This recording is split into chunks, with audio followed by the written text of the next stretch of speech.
Alors bonjour à tous et bienvenue pour ce nouveau webinaire consacré donc à la reprise de portefeuille, au financement de son projet de reprise d'une agence générale d'assurance.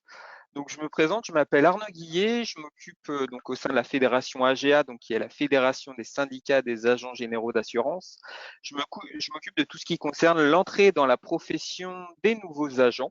Et donc je fais juste un petit aparté comme ça, après j'en parle plus, mais on organise d'ailleurs un événement pour les nouveaux agents le 6 juillet prochain.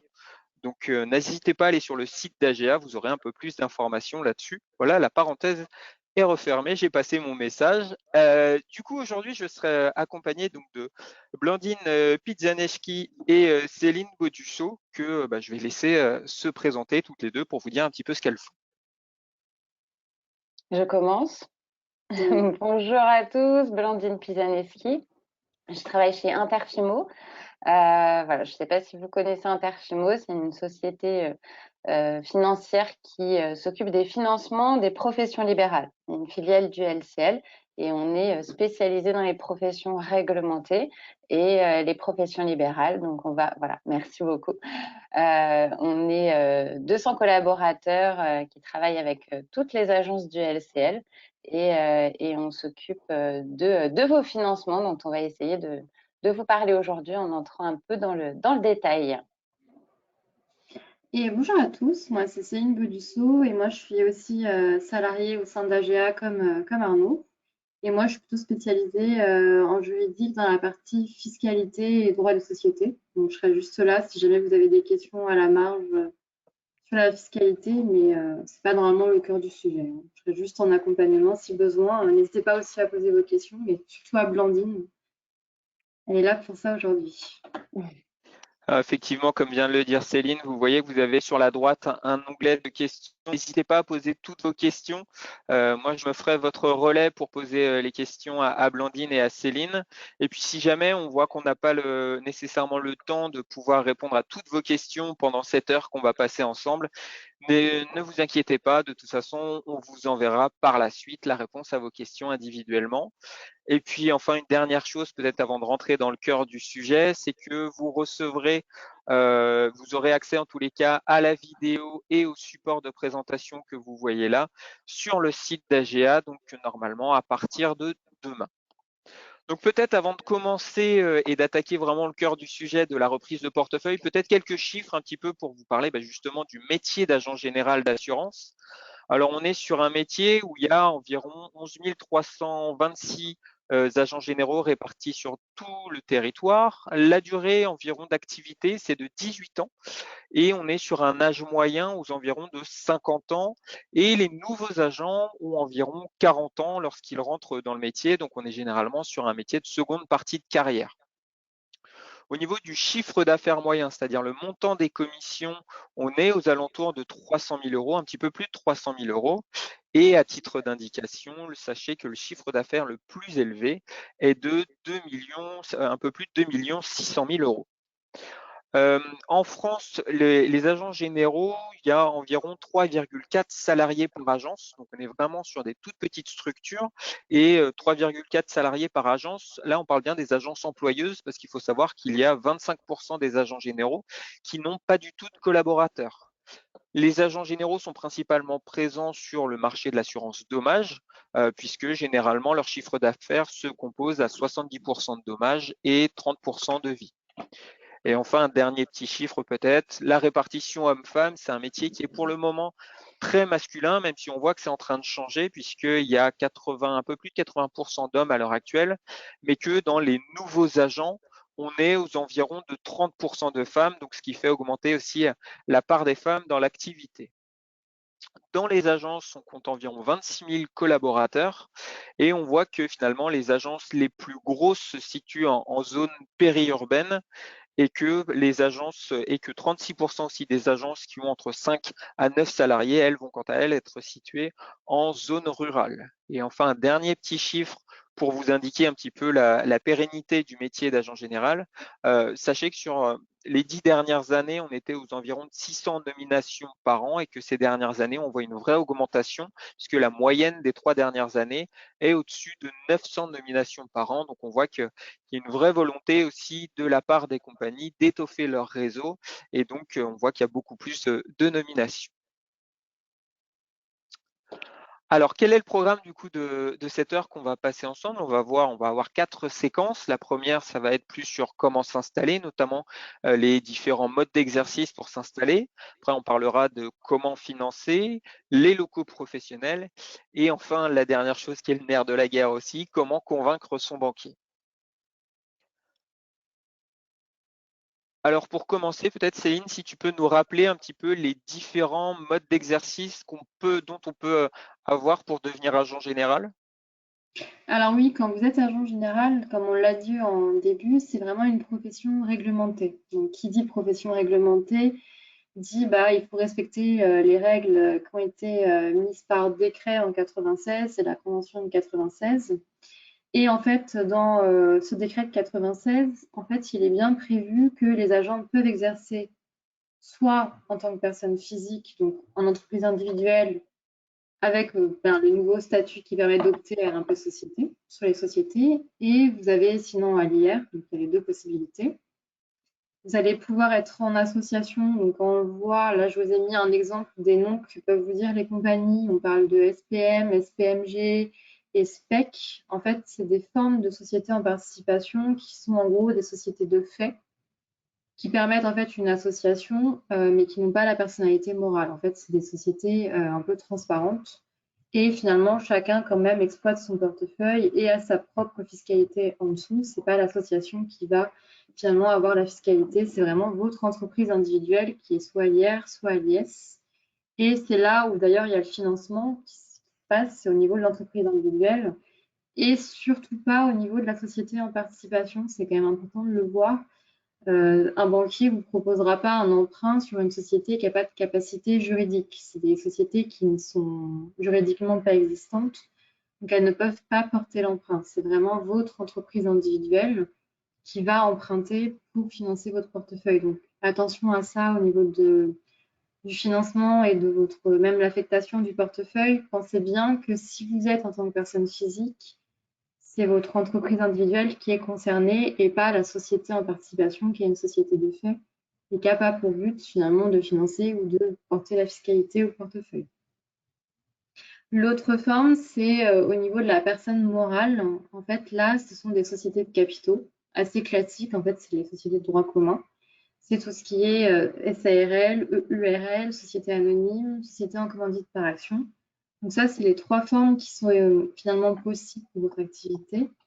Et je ne parle pas de la SAS, parce qu'en fait, la SAS, elle n'est pas possible pour la profession des agents, tout simplement parce qu'elle n'existait pas en 96, et en tout cas pas sous la forme existante aujourd'hui, et que la convention de 96 n'a pas été revue.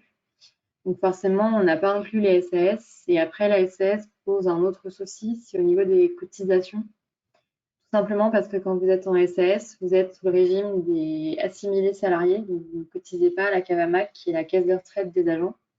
Donc, il y a aussi une notion d'équilibre du régime des cotisations sociales. Donc, en fait, la SAS n'est pas prévue. Donc, si jamais votre expert comptable vous en parle, faites attention, ce n'est pas prévu pour votre profession. C'est juste vraiment pour que vous ayez un petit éclairage du mode d'exercice. Mais grosso modo, c'est tout ce qui existe pour les agents.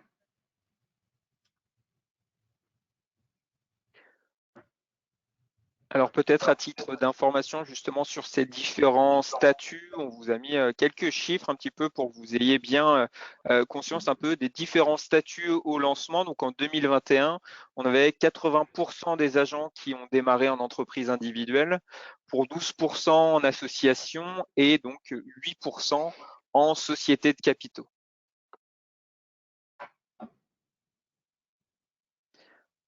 Alors Blandine, je vais vous laisser la parole maintenant sur comment s'installer avec les différents scénarios d'installation.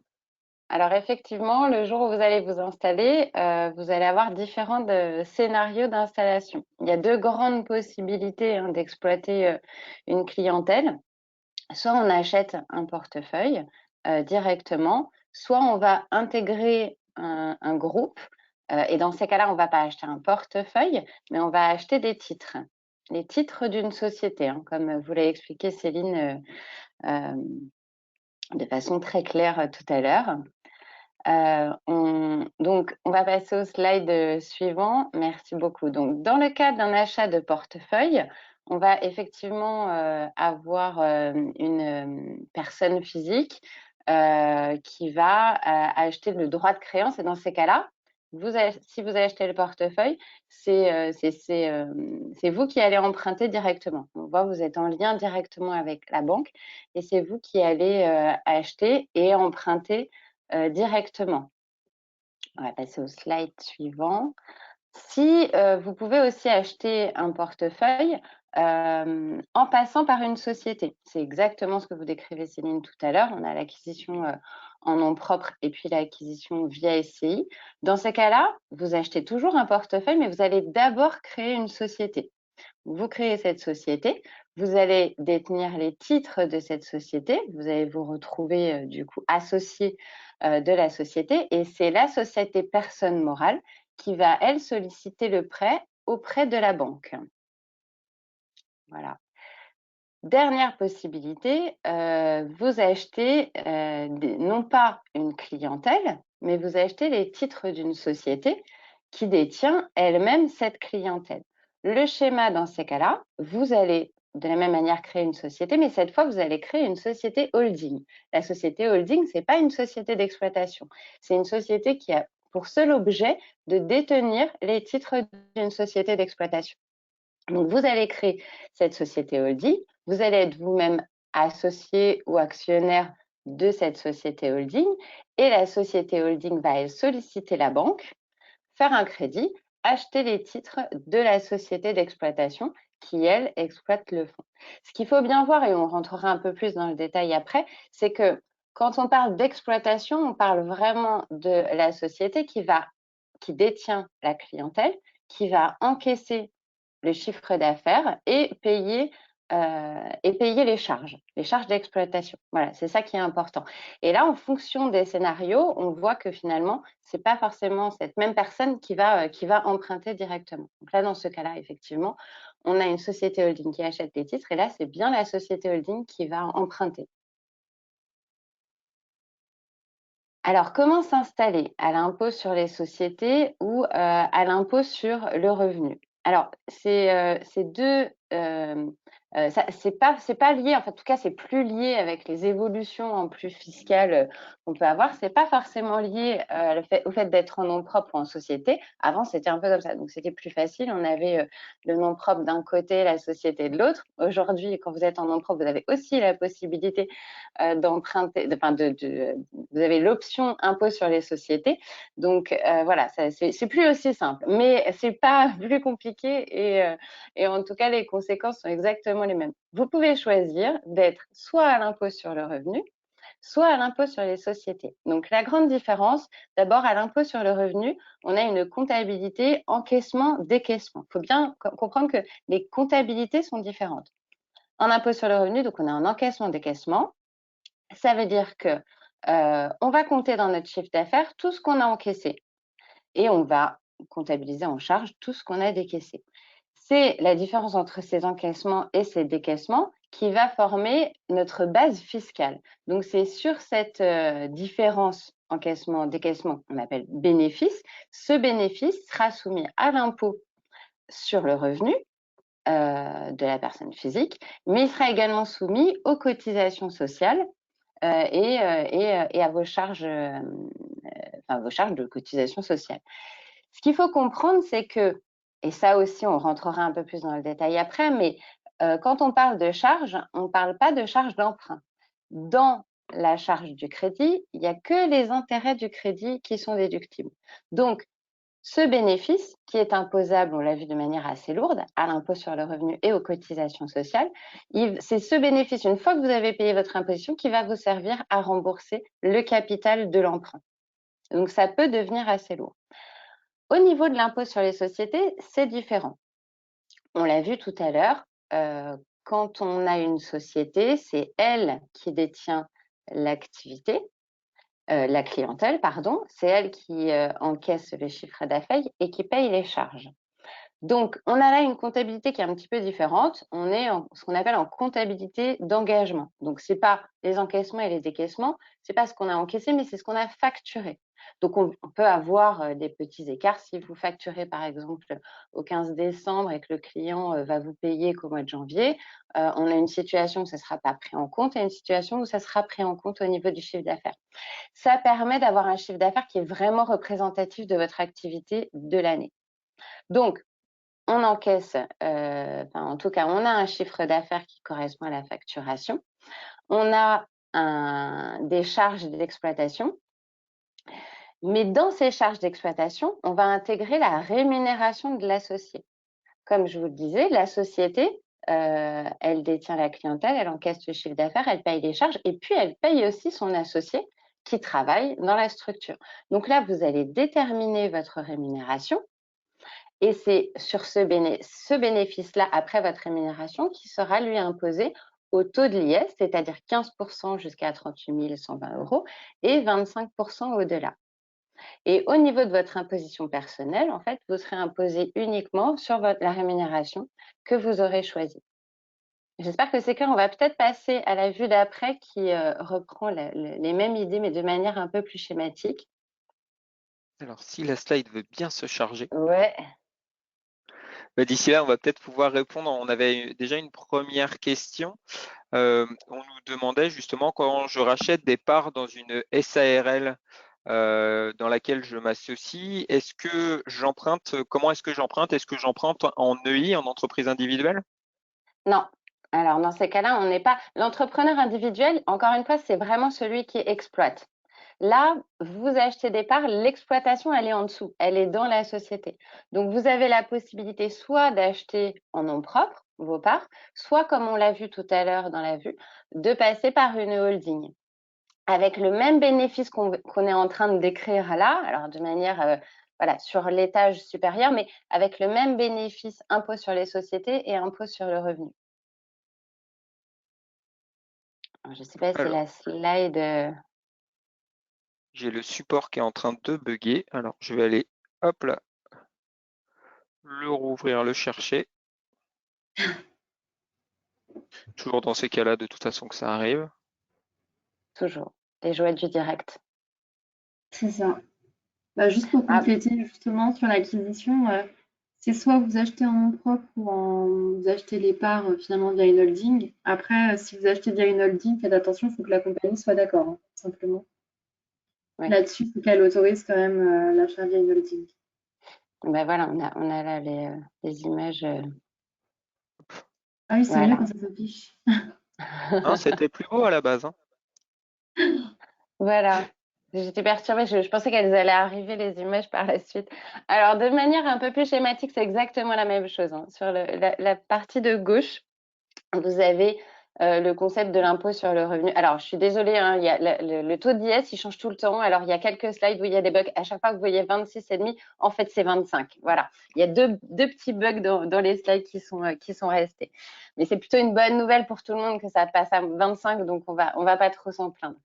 Dans la partie de gauche, vous avez donc le chiffre d'affaires qui est encaissé. On déduit les frais généraux, on déduit les intérêts de l'emprunt. Et comme je vous le disais, c'est cette base-là, la différence entre les chiffres d'affaires et les charges, qui va être imposée aux charges sociales, à l'impôt sur le revenu et qui va servir aussi au remboursement du capital de l'emprunt. On comprend assez facilement qu'en fait, dans cette situation-là, on n'a pas de maîtrise de son impôt, de son imposition personnelle. Parce que le chiffre d'affaires, on fait tout pour le développer. Finalement, ces frais généraux, on fait tout pour les maîtriser et avoir le bénéfice le plus important possible. Et du coup, on se retrouve assez rapidement, en tout début d'activité, ce n'est pas un problème, parce qu'effectivement, tant qu'on est sur des revenus limité, on n'aura pas une différence très importante avec un taux de l'IS, ou en tout cas un écart qui sera minime. Mais dès qu'on va avoir des revenus qui vont augmenter, effectivement, on va avoir une imposition qui va elle aussi augmenter et surtout qui ne sera absolument pas contrôlable.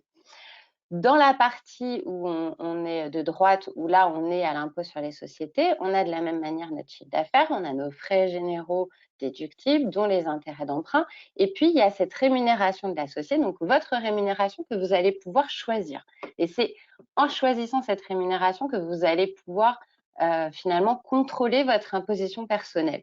Vous allez contrôler votre impôt sur le revenu et le montant de vos cotisations sociales. Donc, vous pouvez déterminer, en fonction de vos besoins, bien évidemment, votre imposition personnelle. Ensuite, le delta, le bénéfice, il sera imposé, lui, donc à l'impôt sur les sociétés, qui sera plafonné donc à 25%. Et puis, ce qui reste, ça permettra de rembourser le capital de l'emprunt, de mettre en réserve éventuellement dans la société ou de vous distribuer des dividendes si finalement vous avez envie d'avoir plus de revenus qui seront eux-mêmes évidemment là fiscalisés. Hein. On ne pourra pas passer à côté de l'intégralité de la fiscalité, mais encore une fois, vous aurez le choix. Vous avez aussi ce choix de laisser des réserves à l'intérieur de votre société. Vous n'avez pas cette possibilité-là quand vous êtes à l'IR où tout est fiscalisé.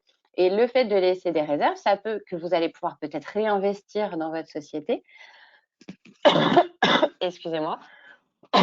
Avec du coup une fiscalité qui sera limitée. Alors, on a quelques petites questions, si on peut en prendre 2-3. On nous Bien sûr. demande, en EI à l'IS, est-ce que l'absence de rémunération de l'associé implique l'absence de cotisation? En fait, si vous êtes à l'IS, vous êtes obligé de vous verser une cotisation. Si vous versez pas de une rémunération, pardon, excusez-moi. Si vous versez pas de rémunération, vous allez avoir un bénéfice important qui sera fiscalisé à l'impôt sur les sociétés, mais vous n'aurez pas de revenus. Donc, vous allez être obligé de vous verser un dividende. Je parle sous le contrôle de Céline, hein, mais vous allez vous verser un dividende et là, vous passerez par les cases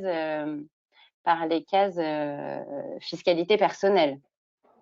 Généralement, on conseille quand même. Non, pas du tout.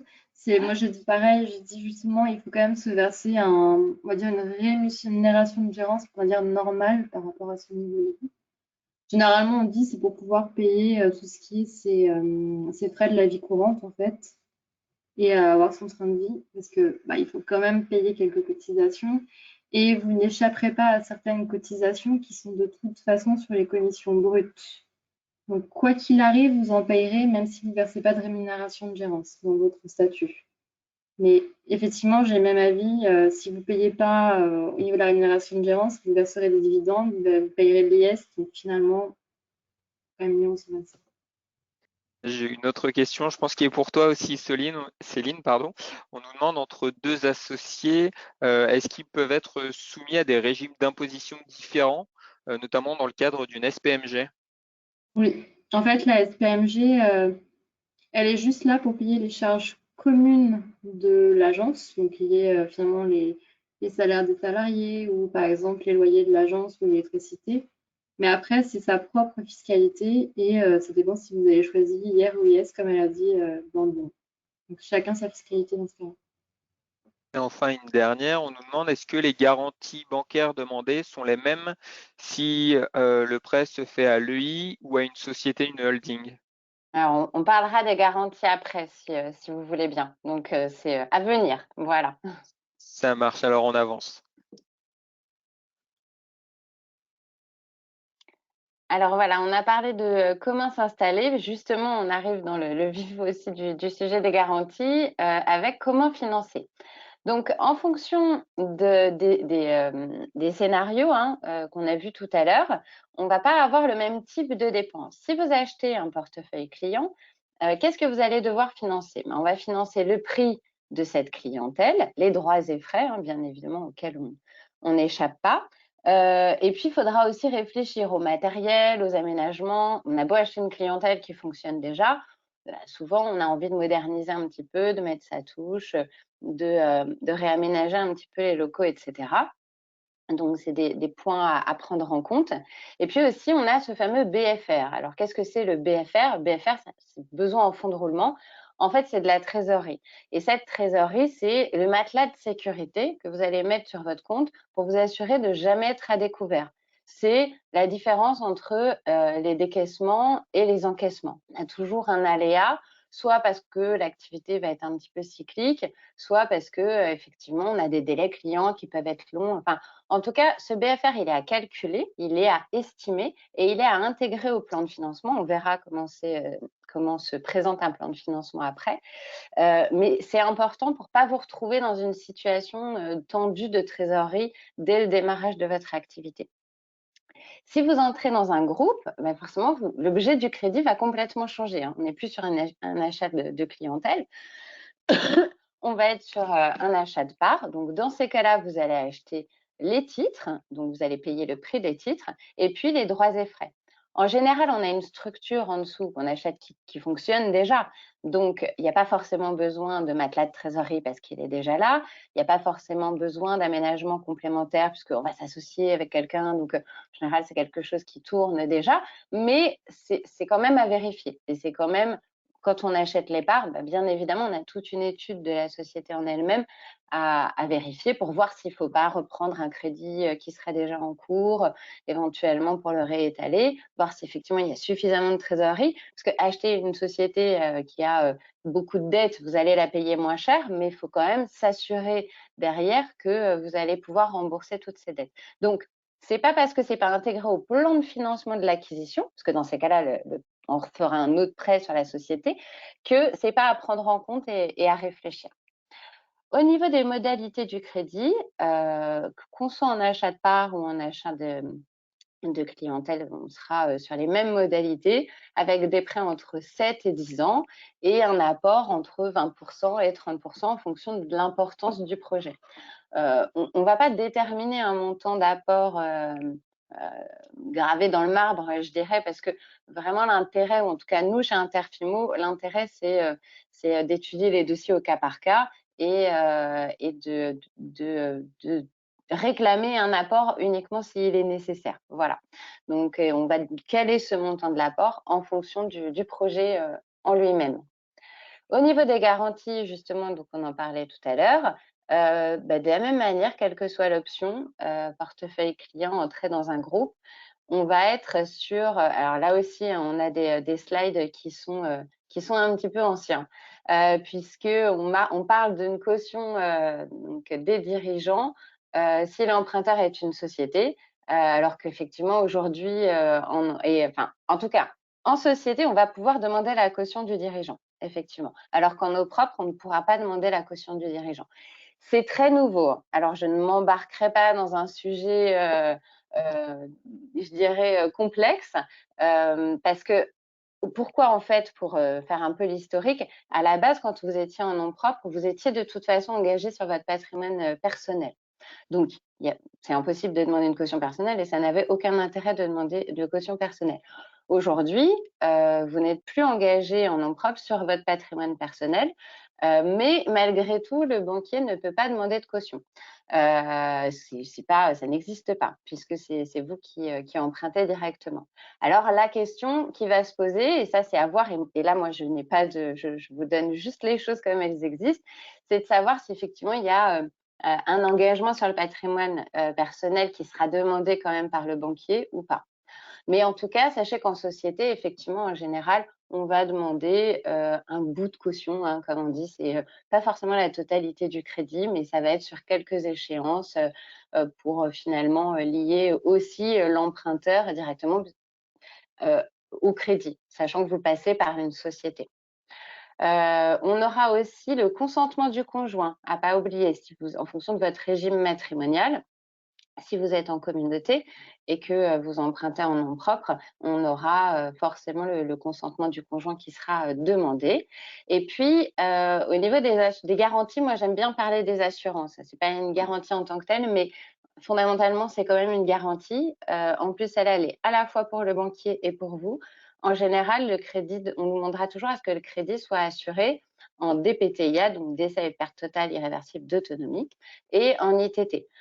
Pourquoi assurer le crédit? Ça protège la banque, mais ça protège aussi vos proches, ça protège vos héritiers, ça vous protège vous, parce qu'on demande aussi une assurance ITT, donc interruption, si vous êtes en arrêt de travail pendant très longtemps, ça va venir couvrir en fait les échéances de prêt, à la différence des indemnités qui, elles, vont venir couvrir votre train de vie. Donc, c'est important de bien couvrir son prêt. C'est un peu comme toutes les assurances, on espère ne jamais en avoir besoin, mais quand on en a besoin, on est bien content qu'elle soit là.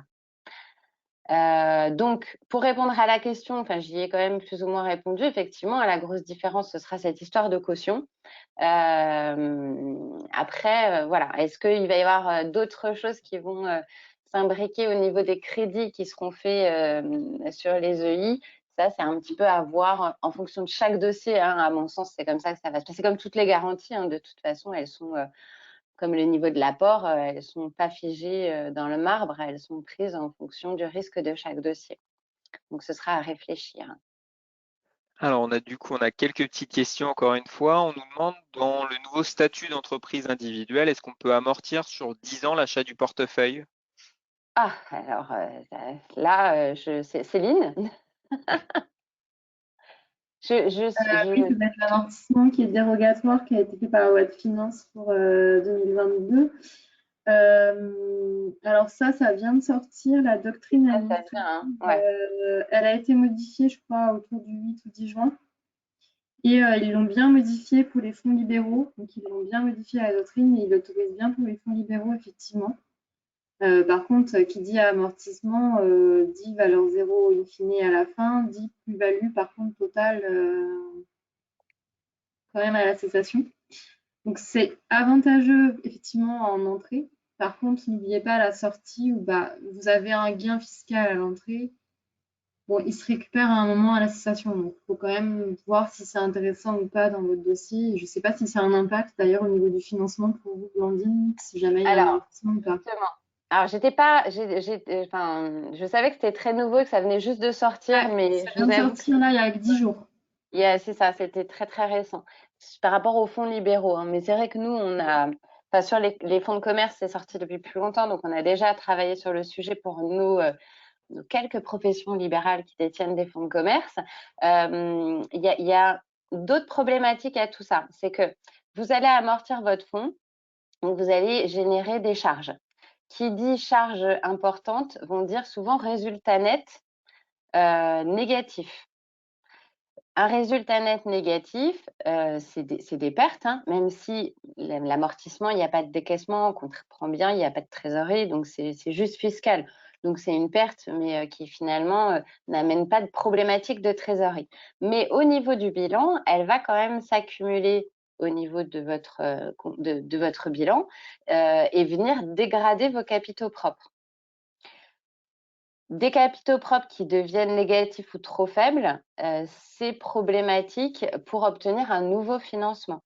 Si vous avez un besoin de financement ultérieur, on sera dans l'incapacité de le mettre en place à cause justement d'une structure de financement qui sera dégradée. Autre point qui, à mon sens, est encore plus important, alors évidemment, si vous êtes tout seul, c'est pas forcément un problème, mais si vous achetez à plusieurs et que vous amortissez votre fonds, comme je vous le disais, vous allez avoir des charges, vous allez avoir un résultat net qui sera soit à zéro, soit négatif. Ça veut dire qu'il y a une impossibilité complète de remonter des dividendes. L'impossibilité de remonter des dividendes, elle va bloquer l'actionnariat pendant 10 ans. Si vous avez des soucis d'associés, et croyez-moi, au niveau des contentieux, c'est à peu près la majeure partie de nos contentieux.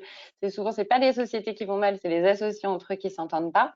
Si vous vous retrouvez dans une situation un peu délicate, vous n'allez pas pouvoir vendre les parts et les récupérer, vendre les parts à un autre ou intégrer un nouvel associé, ou même si vous entendez bien mais que vous avez une croissance importante et que vous voulez intégrer un nouvel associé ou quoi, c'est pas possible. Voilà, vous êtes bloqué puisqu'il n'y a pas de remontée de dividendes, donc il n'y a pas de possibilité, comme on l'a vu dans le schéma tout à l'heure. Hein. Quand c'est la holding qui emprunte, comment elle rembourse? Elle rembourse par les remontées de dividendes de la FI, de la société qui a l'activité, les charges et donc le bénéfice. Donc, C'est à réfléchir avec vos conseils, c'est vraiment à poser pour savoir exactement où on va. Parce qu'effectivement, c'est une économie d'impôts aujourd'hui, mais demain, l'imposition, elle sera là. Alors, c'est toujours plus plaisant de payer des impôts quand on a des entrées de cash, hein.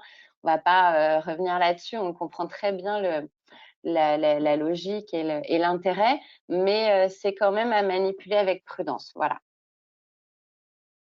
Et enfin, une petite dernière question. On nous demande si BPI peut être sollicité en substitution, d'une caution. Alors, d'une caution personnelle, du coup, j'imagine. Là, je ne vais Je pas pense que être la personne. vraiment en mesure de vous répondre parce que nous, Interfimo étant déjà une société de cautionnement, on ne travaille pas du tout avec BPI.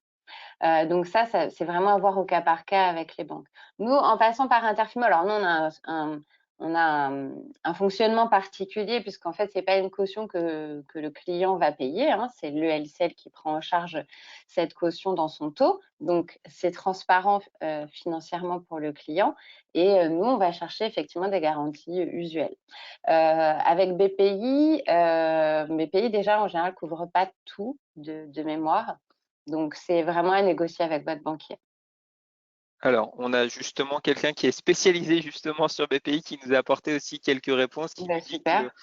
BPI cautionne à 50% max, Voilà. mais sur 7 ans, jamais 10 ans, et que sinon, le reste, ça doit être de la caution personnelle. Voilà. Je vais essayer de faire rapide sur les questions parce que je vois que le temps passe. Ça marche. On va avancer un petit peu et puis on reviendra sur les questions à la fin si on a encore un petit peu de temps dans ces cas-là. On voulait vous présenter un plan de financement justement parce qu'une fois qu'on a choisi notre option, une fois qu'on sait ce qu'on doit financer, comment on sait combien on doit emprunter? Pour ça, on va mettre en place un plan de financement. Donc, on a 2 colonnes, une colonne des emplois qui représente les dépenses et une colonne des ressources avec un objectif que les emplois soient équivalent aux ressources. Donc, dans les emplois, on va lister l'intégralité de nos dépenses. C'est très important de bien y réfléchir et de ne rien oublier. Encore une fois, il n'y a rien de pire, que ce soit pour l'exploitant ou pour le banquier, de se retrouver 4 mois après la mise en place du prêt avec un compte qui est débiteur, des échéances qui ne peuvent pas être remboursées correctement, etc. Vous, ça va vous empêcher de travailler, vous ne pourrez pas avancer pour développer votre activité et le banquier, il va préférer mettre de la trésorerie au départ plutôt que de se retrouver dans une situation compliquée. Donc, on liste bien. Là, on a repris globalement les dépenses classiques. J'insiste sur ce point, c'est principalement le BFR, hein, effectivement, qu'il faut bien calibrer dès le départ. Mais bon, les achats de matériel, travaux, c'est pareil. C'est pareil, si vous empruntez un certain montant et que vous revenez 2 mois après en disant « Ah, au fait, j'ai oublié 50 000 euros », voilà, c'est toujours un petit peu embêtant. On a listé l'intégralité de nos dépenses. On connaît le montant de notre apport personnel. La différence va nous donner notre prêt bancaire.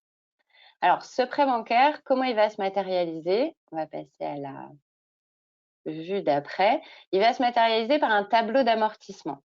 Alors, ce tableau d'amortissement, il va être décomposé en plusieurs colonnes. Donc, ici, dans notre exemple, on emprunte 144 000 euros sur 7 ans à 1,5%. Ces colonnes, pour bien comprendre comment se décompose finalement le remboursement de votre crédit, on a la partie intérêt. Donc, la partie intérêt, c'est ce que vous coûte concrètement votre crédit. C'est les intérêts que la banque va percevoir. C'est bien parce que c'est ce que vous coûte votre crédit, que c'est une charge, que c'est déductible fiscalement. C'est avec ça qu'on comprend pourquoi les intérêts sont déductibles et le capital ne l'est pas. Le capital, ce n'est pas une charge, c'est de l'argent qu'on vous a prêté et que vous remboursez. Donc, il n'est pas intégré au compte de résultat. En revanche, voilà, les intérêts, eux, sont bien déductibles et intégrés au compte de résultat. Donc, vous avez cette colonne des intérêts, qui représente 1,5% du capital restant dû. Vous avez la colonne capital et vous avez la charge de l'annuité, en fait, le montant à rembourser, qui est un montant fixe chaque année. Alors, on peut aussi choisir d'avoir un crédit avec des échéances qui seront, enfin, en tout cas, avec ce qu'on appelle la capitale constant. C'est-à-dire que là, vous voyez, le capital, il est progressif en fait. On paye de moins en moins d'intérêts et puis on paye de plus en plus de capital. On a la possibilité, ça c'est 99% des crédits qu'on met en place, on a la possibilité d'avoir un capital constant, mais du coup, vous vous retrouvez avec une charge de remboursement qui est dégressive. C'est pas très, très intéressant dans la mesure où effectivement, vous avez quand même tout intérêt à avoir moins de charges, enfin autant de charges du début à la fin et pas plus de charges au début qu'à la fin dans un objectif de développer votre activité. Et puis la dernière colonne, c'est le capital restant dû. C'est tout ce que vous devez à la banque à la fin de chaque période. Sur cette partie. Alors, on a vu comment financer donc notre activité, notre exploitation, mais on peut aussi acheter ces locaux professionnels. Alors, quel est finalement l'intérêt d'investir dans un local professionnel? C'est d'abord la constitution d'un patrimoine à crédit avec des intérêts qui sont déductibles. Effectivement, si vous en avez les moyens, alors bon, on pourrait rester 2 heures sur l'immobilier professionnel, mais c'est pas le but. Évidemment, il ne faut pas que ça mette votre activité en difficulté, sinon ça n'a aucun intérêt. Mais à partir du moment où vous avez une charge de loyer à peu près équivalente à votre charge de crédit, vous avez tout intérêt à investir dans votre immobilier pour vous constituer ce patrimoine. Ça peut aussi vous permettre d'adapter votre local à votre activité.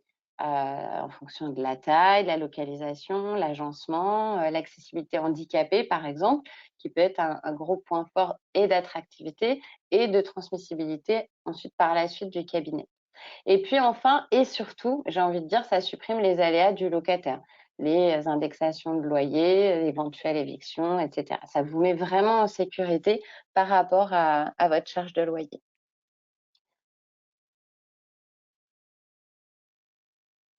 Le financement de l'immobilier, il va se faire sur des durées entre 12 et 20 ans. Alors, quel est l'intérêt de faire 12 ans ou 20 ans? Évidemment, plus la durée va être longue et plus votre charge d'emprunt va être réduite. Donc là, on vous a mis des exemples, 100 000 € à 1,5%. On va payer 10 800 € sur 10 ans, alors qu'on ne paiera plus que 7 500 € sur 15 ans. Donc, vous allez me dire, on va prendre la durée la plus longue et comme ça, j'aurai des charges moins importantes. Oui, mais attention, plus vous allez avoir une durée longue et plus votre crédit va vous coûter cher au global. Pourquoi? Parce que déjà, bon là on ne vous l'a pas mis, mais les taux augmentent avec la durée du prêt, le risque augmente, donc les taux augmentent. Et en plus, vous allez payer des intérêts sur une période beaucoup plus longue, donc vous allez payer beaucoup plus d'intérêts. Donc, il y a quand même un juste milieu à trouver qui soit un équilibre. Voilà, ça passe financièrement, c'est bien. Après, si c'est uniquement pour aller au-delà de 15 ans pour donner du mou et un peu plus de cash, bon, faut quand même y réfléchir à 2 fois, de voir ce que ça vous coûte au global à la fin.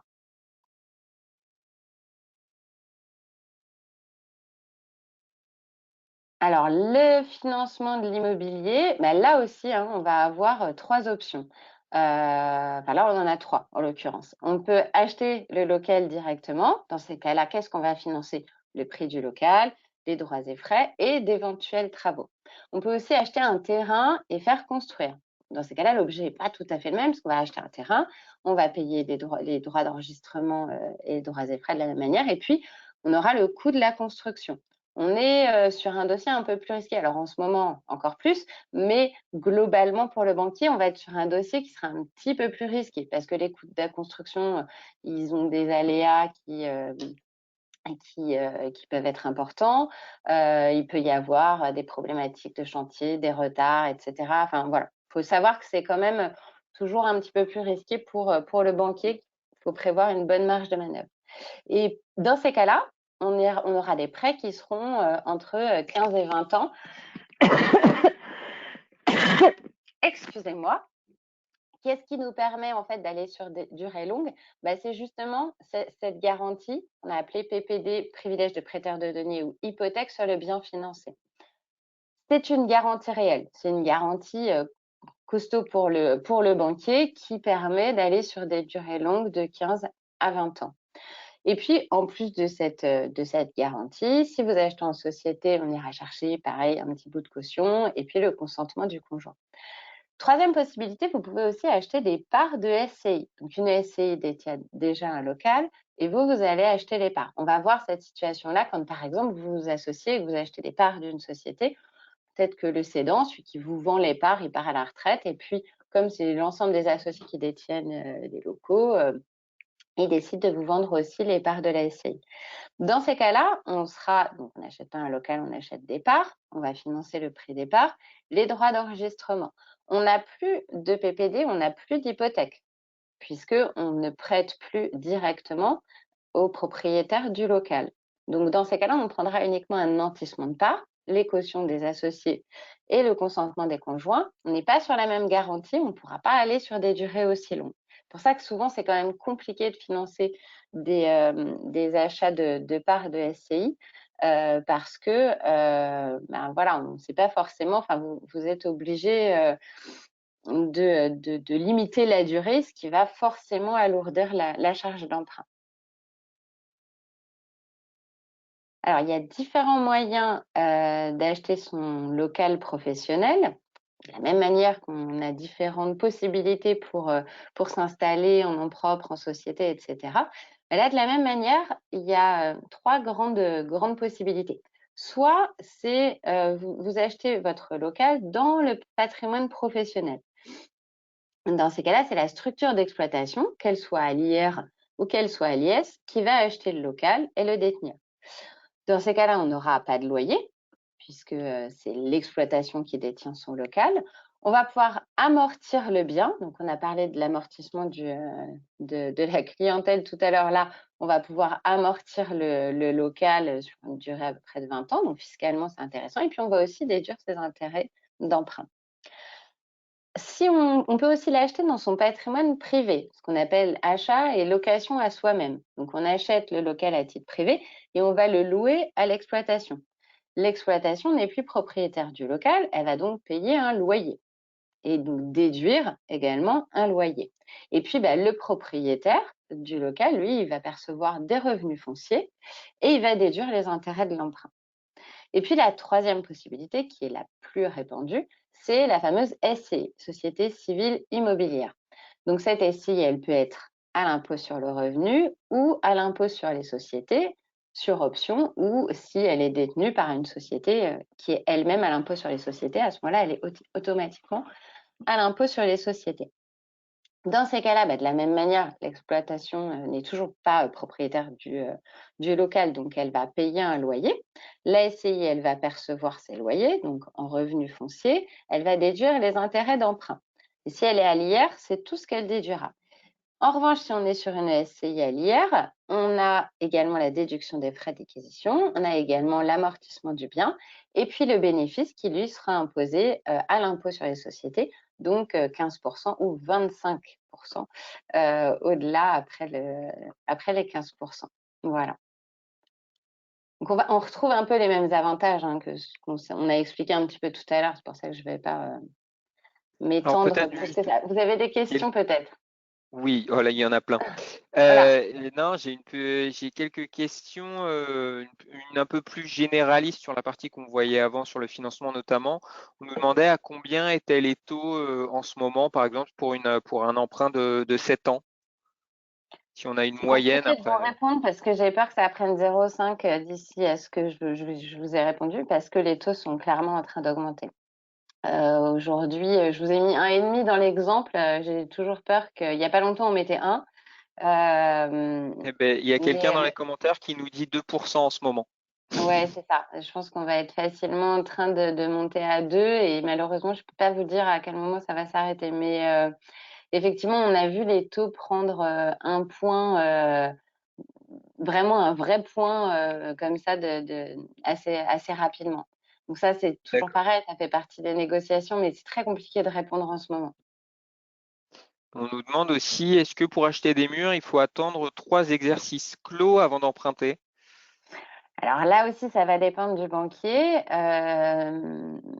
Encore une fois, si le dossier passe financière, si vous avez l'opportunité et que ça ne met pas en difficulté la structure d'exploitation, il n'y a pas forcément besoin d'attendre 3 exercices clos Enfin voilà, c'est vraiment en fonction du projet lui-même. Si vous avez très peu d'apport pour votre exploitation, effectivement, ça va peut-être être compliqué d'acheter aussi les murs. Mais si finalement vous avez un apport correct, un prix de vente correct et un immobilier à côté avec un revenu, enfin avec un loyer et une charge d'emprunt qui est cohérente avec le loyer. Si c'est déconnecté, forcément, ça risque de mettre l'exploitation en difficulté alors que vous démarrez, c'est pas une bonne idée. Mais on a parfois des situations où effectivement le local soit pas vendu forcément très cher et ça peut être une bonne opportunité. Et nous, ça nous arrive régulièrement pour nos professions libérales de financer l'acquisition du local en même temps que l'acquisition de la clientèle. Ça marche, merci. Et deux petites dernières. Et on nous demande, alors je ne sais pas si vous avez la réponse toutes les deux, est-ce que les agences sont concernées par les nouvelles restrictions de la HCSF dans le cadre de l'entreprise individuelle? Est-ce que ça vous parle? Céline, Ça me dit rien du tout, moi. Eh ben, on ira. C'est une très bonne question du coup, vu qu'on n'a pas la réponse, mais on ira chercher la réponse et puis on vous l'apportera dans un second temps, vous inquiétez pas. ouais. Et enfin, on nous demande, pour l'apport du futur agent, est-ce qu'il existe une notion de compte courant pour une installation en EI à l'IS? Alors, moi, j'ai posé, c'est vraiment nouveau, hein, donc moi, j'avais Ouais. posé la question chez moi, la personne qui s'occupe de la fiscalité, et il semblerait que en EI à l'IS, on soit vraiment comme une structure à l'IS en termes de comptabilité. Céline, C'est ce que j'allais dire aussi. Je vais dire, comme ça, j'aurais tendance à dire oui. Après, la pratique, comme ça vient du 15 mai, c'est dur de répondre parce que c'est pas trop, en fait. Donc oui, c'est bien des ouais, hypothèses, hein, ouais, on apprend en même temps que vous, les textes C'est sortent au ça. fur et à mesure. Donc malheureusement, sur cette nouvelle loi, on peut pas encore avoir toutes les réponses, mais dès que ce Ouais. sera le cas, on fera un article, on fera tout ce qu'il faut pour pouvoir tout mettre à jour de toute façon. Du coup, Blandine, je vous propose d'attaquer la dernière partie sur oui, dernière comment partie de convaincre son banquier. Exactement. Bah, l'objectif de cette partie, voilà, c'est de vous, pour le coup, hein, de vous raconter nous notre métier et comment on perçoit justement nos clients, comment on étudie nos dossiers et ce qu'on attend un peu de vous et la meilleure manière de vous présenter au banquier pour le mettre en confiance et avoir le plus de chances possible de pouvoir travailler avec lui. L'idée, voilà, je définis mes critères et mène mon étude. Vraiment, il faut arriver et présenter votre dossier de la manière la plus claire, synthétique. L'idée, c'est de préparer votre argumentaire. Quel est votre projet, vos ambitions de chef d'entreprise, comment vous allez animer votre future organisation, etc. Transmettre votre motivation, votre enthousiasme, c'est vraiment important. On le verra par la suite, hein, vraiment comment s'analyse un dossier, vous le verrez. Mais la personne que vous êtes, elle a autant d'importance que tout le reste du dossier, y compris le prévisionnel, etc.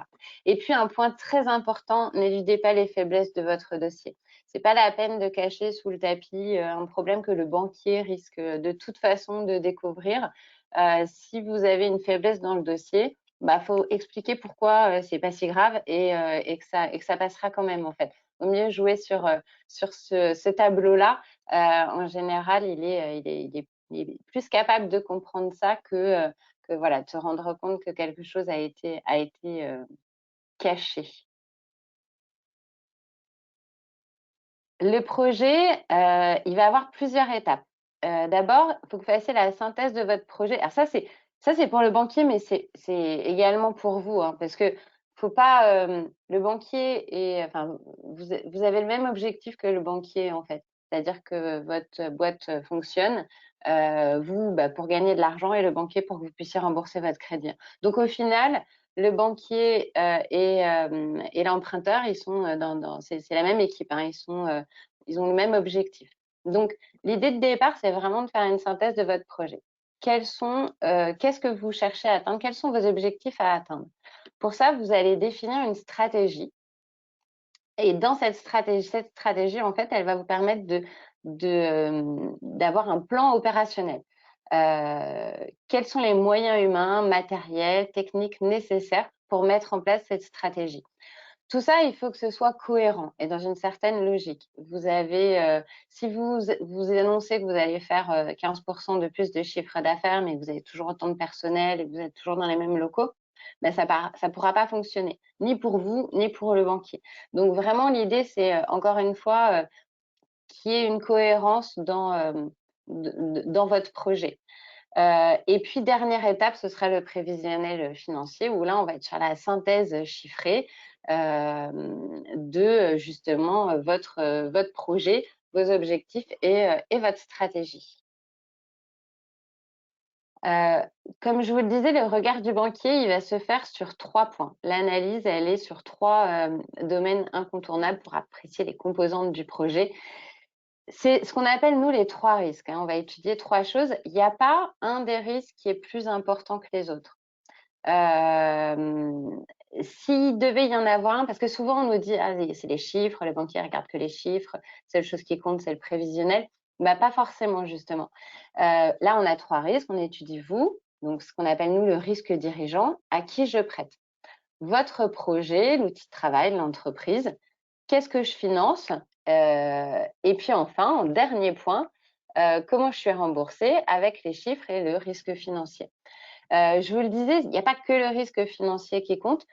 Et s'il y en avait un qu'on devait mettre en avant, ce serait le risque dirigeant. Chez les professions libérales, on peut avoir une très belle boîte qui va être plantée par quelqu'un qui, alors, pas forcément qui est pas bon, hein, ou qui rencontre des difficultés, ou où on a un problème d'association, on en parlait tout à l'heure, c'est relativement fréquent.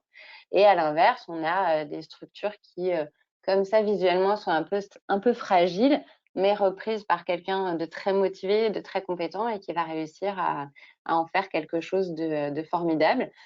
Finalement, le risque financier, bah, c'est la composante des 2 autres, quoi. Elle va un petit peu découler de toute l'analyse qu'on aura faite jusque-là. Alors après, je revenais pas mal en détail, mais je pense qu'on va passer très, très vite là-dessus. Vous aurez les slides, vous pourrez le lire tranquillement. Le risque dirigeant va attendre de vous de connaître votre expérience, vos compétences, votre formation, votre parcours, votre réseau relationnel, votre future organisation. Comme je vous disais, c'est important que vous sachiez exactement où vous allez. Et le fait d'y réfléchir, ça vous permet vous aussi de savoir exactement où vous allez.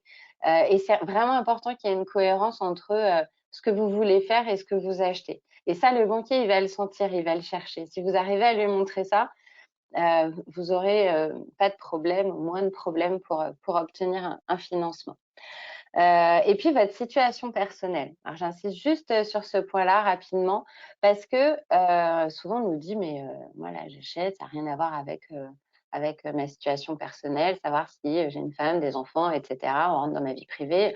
En fait, notre objectif, c'est de s'assurer que vous avez votre situation personnelle, votre train de vie personnel, il sera au moins identique après opération qu'avant opération. S'il n'est pas identique, ça ne marchera pas. Les clients qui arrivent, qui nous disent « Non, mais moi, je ne vais pas me payer pendant 1 an, mais ça ne va pas être un problème parce que je veux absolument acheter cette boîte qui coûte cher et ça va fonctionner », c'est sûr et certain que ça ne marchera pas. On ne travaille pas pour la gloire. On ne réduit pas son train de vie aussi facilement que ça. Donc, c'est pour ça aussi qu'on a besoin d'avoir des informations sur votre situation personnelle, pour s'assurer que l'opération va vous permettre de au moins maintenir votre train de vie. Avec, on sait tous que l'objectif, c'est quand même de l'améliorer. Ensuite, donc, on a le risque dirigeant, on a le risque professionnel, où là, on va plus s'attarder sur l'outil de travail, l'entreprise, avec ses caractéristiques, son positionnement local, la concurrence, l'environnement, les locaux, le personnel, et puis l'équipement, l'organisation, etc. Et là aussi, il faut que l'entreprise, elle soit cohérente avec votre projet. Et puis, en dernier point, le risque financier. Donc là, le plan de financement, comme on l'a vu tout à l'heure, avec l'important qui est de ne pas oublier de dépenses pour ne pas vous retrouver finalement dans une situation compliquée rapidement après la mise en place du crédit. C'est plaisant pour personne. Vos ressources aussi, quel est l'apport personnel, d'où vient l'apport personnel. Le banquier va vous embêter avec ça, mais on a des obligations réglementaires qui nous imposent systématiquement de savoir d'où viennent les fonds. La comptabilité de la structure acquise, qu'on devra effectivement étudier et décortiquer, bien comprendre. Et puis le prévisionnel, à justifier le niveau d'activité que vous prévoyez de faire, le niveau de charge, et mettre en évidence la capacité de l'entité à emprunter tout en dégageant une rémunération pour ses associés, encore une fois, suffisante pour maintenir leur train de vie. Voilà, quelques conseils pour des bonnes relations avec le banquier. Communiquez vos résultats, anticipez, mais vraiment, voilà, anticipez et motivez vos besoins. Vaut mieux aller voir son banquier en lui disant, voilà, là, il me reste 2000 € sur mon compte, mais je sais pertinemment que je vais avoir des dépenses importantes et que le mois prochain, je vais avoir un découvert. C'est moins compliqué à gérer que allô, bonjour monsieur, vous êtes à découvert ce matin, comment on fait pour payer tout ce qui reste à passer? C'est forcément beaucoup plus problématique. Donc, anticiper les besoins, même si c'est des difficultés, je veux dire, on peut tout entendre, hein. Enfin, nous, chez Interfimo, on est sans arrêt en train enfin, sans arrêt, pas trop quand même, hein, mais de restructurer des crédits, enfin, vous savez, on finance énormément de pharmacies. Tous les trams qui ont été construits, qui passaient devant les pharmacies, ils ont mis les pharmacies en difficulté, hein, pour vous donner un exemple, hein. On est tout à fait capable de comprendre pourquoi il y a une activité qui s'arrête à un moment et pourquoi elle va repartir. Quand on est en difficulté, l'important, c'est d'expliquer comment on va rebondir et comment, effectivement, on va passer outre cette difficulté. Et à ce moment-là, encore une fois, hein, le banquier, il est là pour vous accompagner. C'est tout dans son intérêt que l'activité continue le plus normalement possible et reparte. Donc, il n'y a aucune raison qu'il n'ait pas envie de vous aider. Expliquez votre stratégie, mais ça nécessite qu'elle soit définie et claire déjà pour vous. Et puis, faites-lui découvrir votre entreprise, votre équipe. Ça, au final, on aime bien comprendre comment ça fonctionne, comment ça marche, et on se rend assez souvent sur place pour découvrir tout ça. Et voilà. Et puis, bah oui, renseignez-vous sur les frais divers, le compte professionnel, le découvert, etc. Parce qu'il n'y a pas que le taux du crédit dans les frais bancaires. C'est important aussi de caler l'ensemble des frais pour avoir une réelle idée du coût du financement.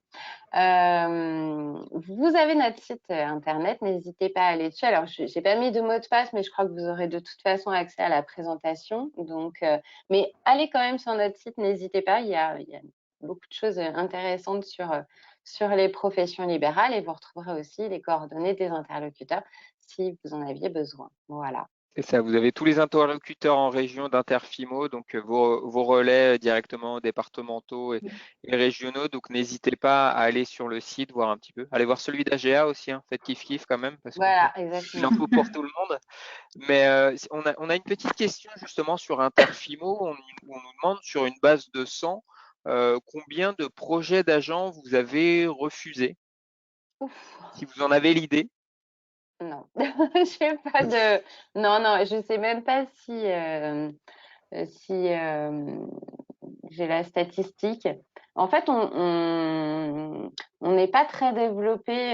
Enfin, on n'est pas très développé. On sait, on en a parlé ensemble. On finance les agents, mais on n'est pas très référencé. Voilà. On va l'être plus sur de la pharmacie, sur des chirurgiens dentistes, des experts comptables, des avocats. Pourquoi? Bah, je crois il y a la problématique des EIRL, hein. C'est vrai que jusqu'ici, on finançait pas les EIRL, et donc bah, forcément, on était un peu, ça nous retirait une grosse partie du marché. C'est vrai qu'il y a les durées de crédit qui sont voilà, toujours un petit peu à négocier. On a peut-être un peu du mal à aller jusqu'à 10 ans, à tort ou à raison. C'est des choses sur lesquelles on réfléchit aussi en ce moment et on essaye de faire avancer tout ça. Donc oui, des dossiers refusés, il y en a, hein, il y en a comme toujours. Vous êtes une profession qui est souvent chère et qui nécessite malgré tout un apport important. Donc c'est parfois plus compliqué que pour d'autres professions. Mais voilà, quoi qu'il en soit, il ne faut pas hésiter, en tout cas à présenter les dossiers. même si non, je ne pourrais pas vous donner une information sur le taux de refus de nos dossiers. Et on nous demande si vous avez des clients aux Antilles françaises, notamment Martinique, Guadeloupe. Ouais, on a une branche là-bas. N'hésitez pas à prendre les coordonnées. On a 2 personnes qui travaillent sur les Antilles. D'accord. Et puis du coup, on a eu entre-temps la petite réponse par rapport à la question de tout à l'heure. Par rapport à l'HCSF, normalement, c'est un prêt professionnel, donc la norme définie par l'HCSF ne s'applique pas. Comme Voilà. ça, on a toutes les réponses. Merci beaucoup à toutes les deux, à toi Céline, à vous Blandine pour cette heure Merci. passée ensemble et pour votre réponse aux questions. Vous aurez de toute façon tous du coup nos différentes coordonnées pour pouvoir nous recontacter si jamais vous avez encore d'autres questions. Si certains d'entre vous veulent aller un petit peu plus loin aussi sur le métier d'agent général d'assurance, savoir un petit peu les modes d'exercice, l'aspect réglementé, le mandat, les différents tips aussi pour pouvoir passer tous les process de recrutement, sachez qu'on organise aussi des réunions d'information. Donc, vous pouvez retrouver toutes les informations là-dessus sur le site d'AGA. Donc, je crois qu'il ne nous reste plus qu'à se dire au revoir, à vous souhaiter une très bonne soirée et puis peut-être à bientôt. Très bien, merci à tous. Merci beaucoup.